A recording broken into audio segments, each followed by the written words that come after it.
Femme d'ombre, femme de lumière.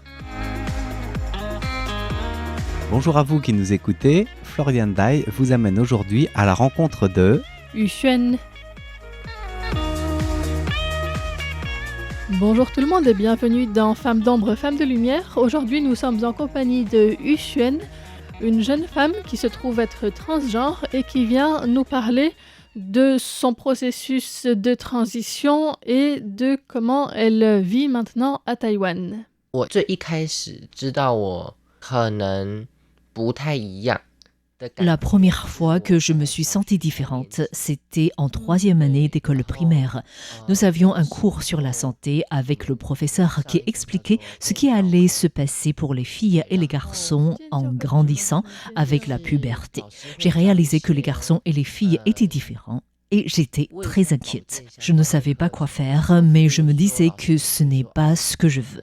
Je me rappelle d'un livre illustré avec un ours polaire qui s'était perdu et pour retourner au pôle Nord, devait y aller à la rame tout seul et il s'est perdu. Et puis il s'est dit que ce n'est pas grave, il finira bien par arriver, tout ira bien. J'ai donc ignoré le problème en me disant que tout finira bien aussi, jusqu'à ce que l'adolescence arrive et là, je me suis rendu compte de ce qui arrivait et que je n'aimais vraiment pas ça. Mais j'étais très démunie.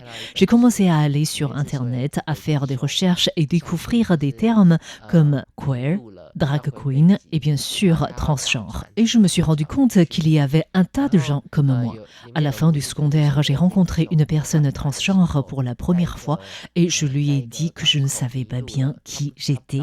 Alors, elle m'a emmenée rencontrer des gens comme elle qui m'ont partagé leurs expériences. J'ai alors réalisé que je n'étais peut-être pas un garçon qui aime s'habiller en fille, mais une fille transgenre. Ça a été un parcours très long, depuis l'école primaire, puis au collège et au lycée, où j'ai ressenti une dysphorie de genre jusqu'à savoir qui je suis. 感受到叫做性别不安 gender dysphoria， 然后再到后来就是终于知道我自己是谁。 La dysphorie de genre, selon l'Association américaine de psychiatrie, est la détresse d'une personne transgenre face à un sentiment d'inadéquation entre le genre qui est assigné à la naissance, donc quand le médecin dit c'est une fille ou c'est un garçon, et son identité de genre qui est l'expérience intime et personnelle du genre, comment on perçoit son corps, mais aussi comment on s'habille, comment on parle de soi, comment on se conduit en société. Donc la non-conformité de genre en elle-même, c'est-à-dire le fait d'être transgenre, n'est pas un trouble mental, mais par contre la dysphorie de genre, elle, comporte une souffrance. J'ai donc demandé à Yu Xuan si pour elle, le fait de savoir qu'elle était trans, d'avoir enfin eu cette réponse, était plutôt un soulagement après des années d'incertitude, ou si c'était plutôt une source d'anxiété par rapport au futur que ça avait déclenché. 其实两个都有。其实我那个 Il y avait les deux. J'avais beaucoup lu en ligne et je savais qu'à Taïwan, il y a très peu de protection pour les personnes trans. Beaucoup ont des vies très dures. On dit qu'on survit, on ne vit pas. Je savais qu'en étant trans, j'allais probablement avoir une vie avec beaucoup de difficultés. Mais d'un autre côté, je ne voulais pas passer toute ma vie dans un mensonge, en me mentant à moi-même tout le temps. Je ne me voyais pas capable de ça. Je dis souvent que la question n'est pas d'être transgenre, mais d'être forcé d'être transgenre parce qu'on n'a pas de choix. Personne ne veut choisir une voie si difficile, mais quand on découvre qu'on est trans, il faut quand même avancer. Il n'y a pas d'autre issue. 因为这是没有办法的事情。 Qu'est-ce qui fait que c'est si difficile d'être trans pour elle? Eh bien, elle explique que les rôles de genre sont très marqués à Taïwan, c'est-à-dire ce qui est attendu d'une femme est très différent de ce qui est attendu d'un homme au quotidien. Par ailleurs, à Taïwan, pour des tas de procédures administratives relativement banales, il y a besoin de fournir son numéro de carte d'identité, et c'est un numéro qui commence par une lettre suivie du chiffre 1 si on est né garçon, et du chiffre 2 si on est né fille. Et donc, que ce soit pour chercher un travail, pour aller à l'université, pour ouvrir un compte en banque, mais aussi pour avoir un numéro de téléphone ou pour se faire rembourser ses frais de transport quand on va à la radio donner une interview, eh bien, tout ça demande une pièce d'identité qui comporte donc clairement ce marqueur de genre.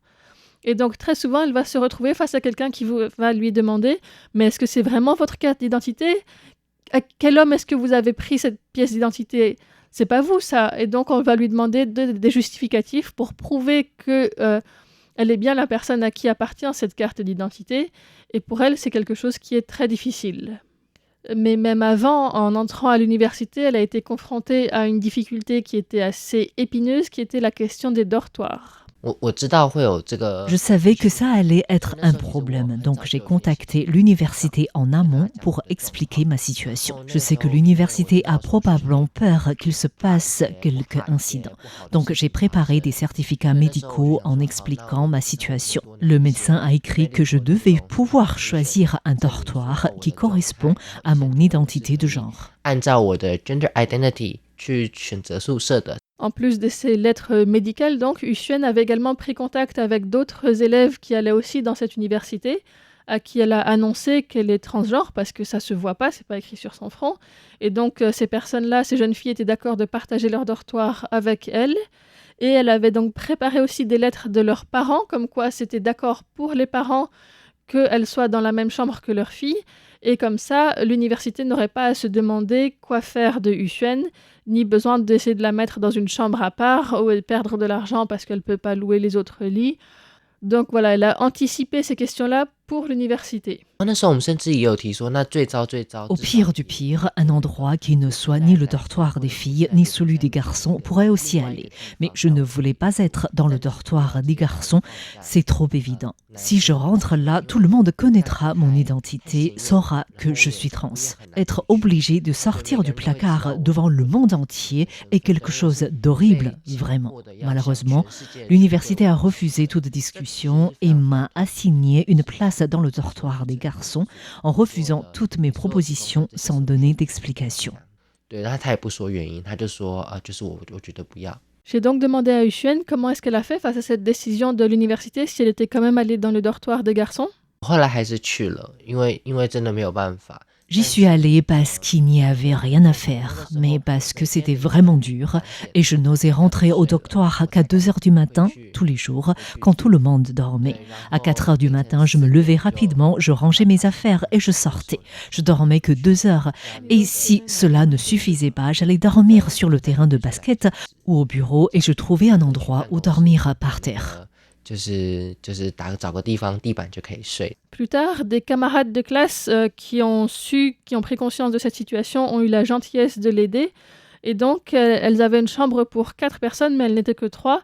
Et elles ont proposé à Yuxuan de venir dormir avec elles.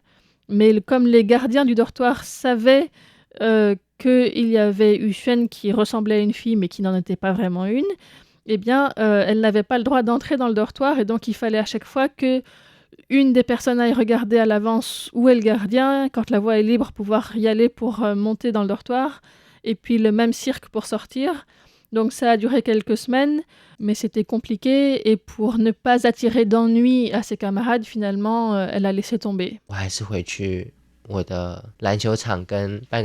Je suis retournée dormir sur mon terrain de basket et dans le bureau. Et puis j'ai réalisé que l'université Chang'an avait un autre campus à côté, l'université des sciences et technologies Chang'an, où je connaissais aussi du monde. Il y avait aussi 3 filles qui avaient une place vide dans leur chambre. Elles m'ont invitée à habiter avec elles. J'y suis aussi restée quelques semaines, mais il y avait le même problème, elles avaient aussi peur d'être découvertes. Il y avait l'appel du soir, tous les soirs, vers 9 ou 10 heures du soir. Ils passaient dans toutes les chambres, vérifier que tout le monde soit là et qu'il n'y avait personne de l'extérieur. Donc, tous les soirs, il fallait me cacher sous un lit ou dans les toilettes. C'était épuisant à la longue. Ce contrôle des dortoirs m'a fait penser plus à un dortoir de lycée que d'université, mais c'est vrai qu'à Taïwan, les parents contrôlent beaucoup leurs enfants et attendent d'eux qu'ils fassent en particulier ce que leur père dit. C'est une société encore confucienne quelque part, où le rôle des professeurs et des parents, et en particulier des hommes, reste des figures d'autorité. Et Yuxuan m'a expliqué qu'elle avait aussi remarqué ça dans, par exemple, le choix des filières par les étudiants et les étudiantes. 那个时候我其实想要读 computer science 的时候，我就已经很确认我想要。 Moi, je voulais étudier l'informatique et je savais clairement que je voulais être ingénieur en infrastructure et que je voulais faire de la gestion de systèmes d'information. Et je pensais que tous ceux qui venaient dans cette école savaient ce qu'ils voulaient. Et puis, je me suis rendu compte qu'ils ne savaient pas de quoi je parlais, ce qui a été un grand choc. Même si les élèves sont déjà adultes, l'université estime qu'il faut demander l'avis des parents, surtout, avant de faire quoi que ce soit. 都要先问过他们的家长，然后才可以做。 Actuellement, Yuxuan travaille en tant qu'ingénieure d'infrastructure et en parallèle de ça, elle fait aussi de l'activisme social, donc pour la promotion des droits des personnes trans. Et elle a également fait des démarches légales pour obtenir une carte d'identité qui soit en accord avec son genre, autour de laquelle il y a eu pas mal de bruit dans les médias, donc on en parlera plus la semaine prochaine. Mais j'avais entendu que les juges lui ont posé par exemple des questions qui étaient vraiment offensantes. Et donc j'ai demandé à Yuxuan de me parler de comment est-ce qu'elle reçoit ce type de questions. 他还问说，那你有没有小时候啊？你是不是应该？ Il m'a aussi demandé si petite, j'aimais jouer à la poupée Barbie, cuisiner et faire le ménage, si j'étais amoureuse des garçons de la classe pour déterminer si je suis une fille.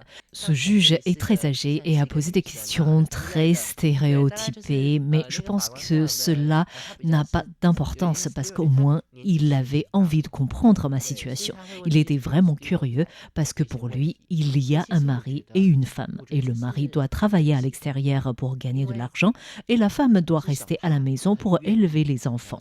Elle doit s'occuper des tâches ménagères, préparer un repas chaud pour son mari. Il avait énormément de stéréotypes, mais qui sont en fait partagés par beaucoup de gens au sujet de ce qu'est une vie de couple. Et en même temps, il était prêt à écouter comment est ma vie. Il voulait en savoir plus et quand il ne comprenait pas, il posait des questions. J'ai pu vraiment sentir sa sincérité. 其实我能够感受到他的那个真心。